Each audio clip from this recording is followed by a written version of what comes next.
पाठशाला में अब अगले चैप्टर की तरफ, अगली क्लास की तरफ रुक करना है। मॉरल साइंस की ये क्लास है और जितने भी इस वक्त माँ बाप स्क्रीन पर मौजूद हमें देख रहे हैं, उन सब के लिए ये कलेजा कपा देने वाली खबर है। श्रवण कुमार का ये देश है, हाँ, जिसने अपने माँ बाप को अपने कंधे पर भगवान के दर्शन करवाए थे। और इस देश में अगर पिता का तिरस्कार हो, ऐसी तस्वीरें आए, तो क्या आपका कलेजा नहीं पसीजे?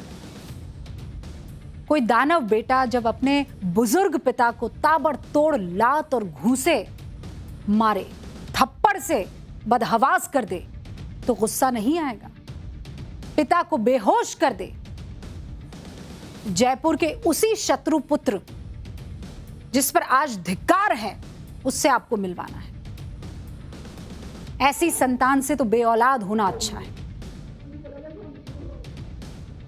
जयपुर में एक पिता सिर्फ रोया नहीं, वो टूट गया।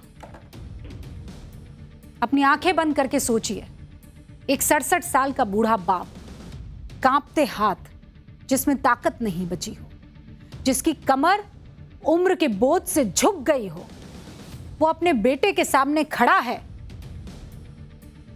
सिर्फ पिटने के लिए, अपनी जान बचाने के लिए। बेबस बाप और हैवान बेटा। पूरी खबर आपको बताऊंगी, पहले आपको तस्वीर दिखा दी। साथ में चल रही है, जयपुर की है, सांगानेर की ये तस्वीर।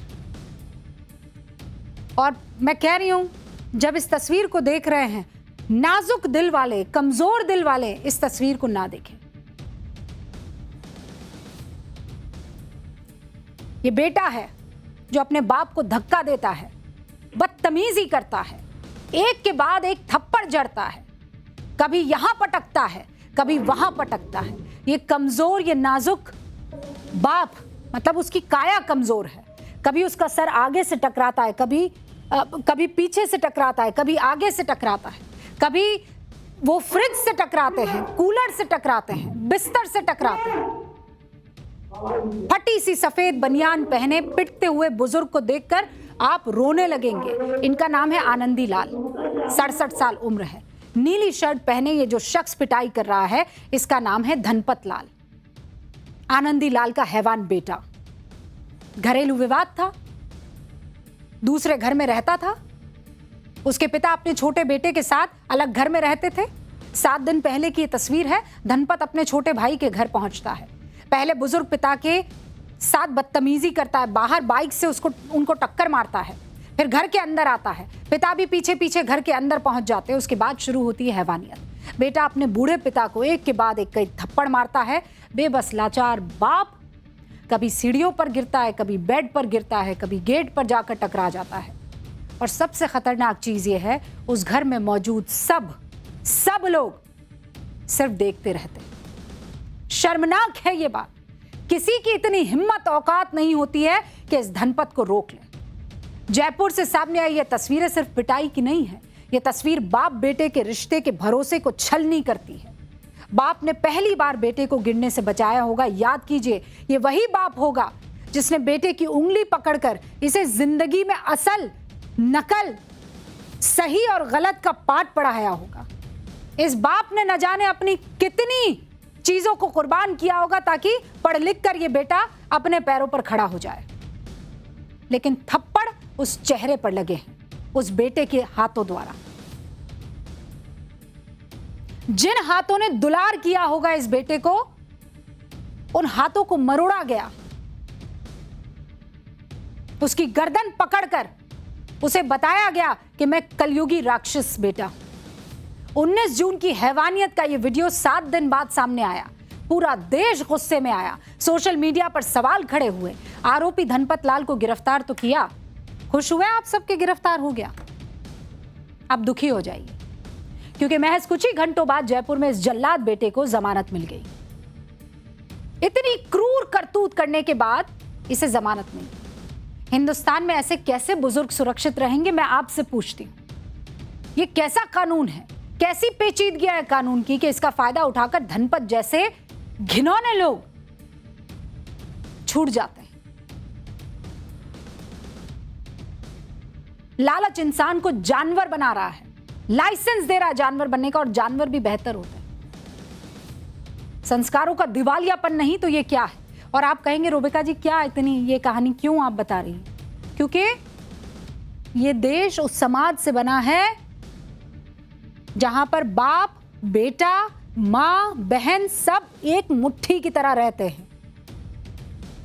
और ये मुट्ठी पैसा नहीं जोड़ता है, ये मुट्ठी संस्कार और इस देश की परंपरा जोड़ती है। और अगर ये मुट्ठी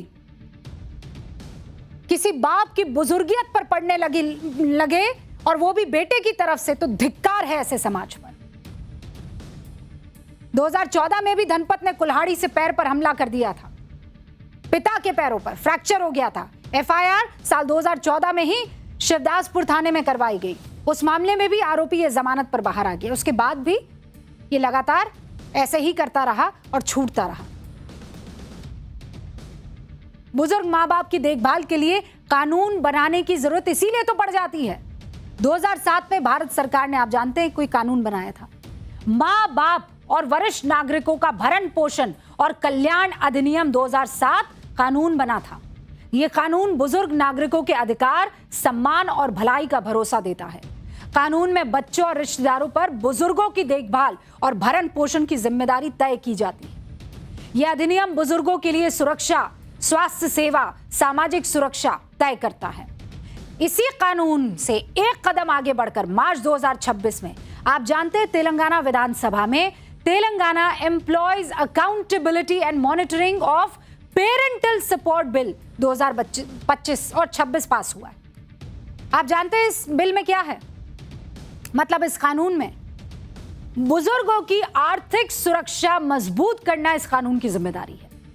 सरकारी और निजी क्षेत्र में ये जितने भी कर्मचारी हैं ना, और जनप्रतिनिधि है, अगर ये अपने मां बाप का आर्थिक रूप से समर्थन नहीं करते हैं, अगर अपने मां बाप की, बुजुर्ग मां बाप की उम्मीदों के मुताबिक सहायता नहीं करते हैं, तो इन कर्मचारियों का वेतन यानी सैलरी 15% या 10,000 की राशि काटकर सीधे मां बाप को दे दी जाएगी।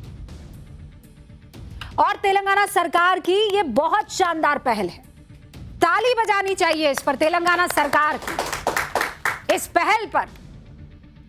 जो अपने मां बाप का ख्याल नहीं रखेगा, उनके मुंह का निवाला छीनकर आपके मुंह का निवाला बना है। अगर बुजुर्गियत में आप उनका ख्याल नहीं रखते तो आपकी सैलरी कटनी चाहिए। ये कानून इसलिए ज्यादा अहम हो जाते हैं क्योंकि हेल्प एज इंडिया ने 2024 में एक report, ageing in India exploring preparedness and response to care challenges, publish की। इस रिपोर्ट में पता है क्या दावा किया गया? यह कि 52% बुजुर्ग स्वास्थ्य से जुड़ी चुनौतियों का सामना कर रहे हैं। 54% जो हैं वो नॉन कम्युनिकेबल डिजीज से पीड़ित है। 65% बुजुर्ग आर्थिक तौर पर सुरक्षित नहीं है, मोर देन 50%। 80 साल से ज्यादा उम्र के 47% बुजुर्गों के पास पैसा नहीं है, आय की कोई सोर्स नहीं है। 29% बुजुर्ग सिर्फ बुढ़ापा पेंशन के भरोसे हैं, और वो भी बहुत ज्यादा नहीं होती, कुछ 1000। अब सवाल यह है कि जयपुर में जो बुजुर्ग के साथ हुआ, इतनी हैवानियत करने की किसी भी बेटे की, किसी भी बच्चे की इतनी हिम्मत कैसे हो जाती है? अगर माँ बाप का डर नहीं है तो सिस्टम का डर होना चाहिए, कानून का डर होना चाहिए। लेकिन भारत में जो कानून है, बुजुर्गों से इस तरह से व्यवहार करने या उन्हें प्रताड़ित करने पर ज्यादा से ज्यादा 3 महीने तक की सजा का प्रावधान है। लेकिन दूसरे देशों में इस पर कड़े कानून बने हुए हैं। मतलब ये अगर आपने ऐसा कुछ कर लिया, और मैं आपको बताती हूं किस तरीके के कानून है। जो कानून है, मतलब अगर आप जो एल्डर्स ऑफ द फैमिली हैं उनके साथ मारपीट करते हैं पर सजा कितनी है, अब जरा इसकी बात हो जाए। सबसे पहले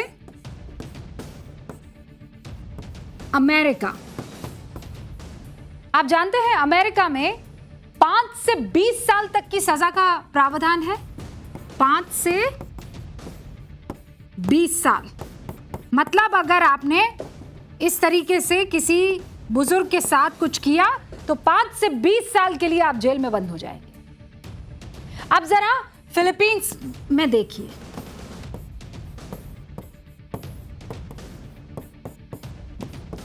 फिलीपींस में अगर आपने किसी बुजुर्ग के साथ ऐसा किया तो कितने साल की सजा है?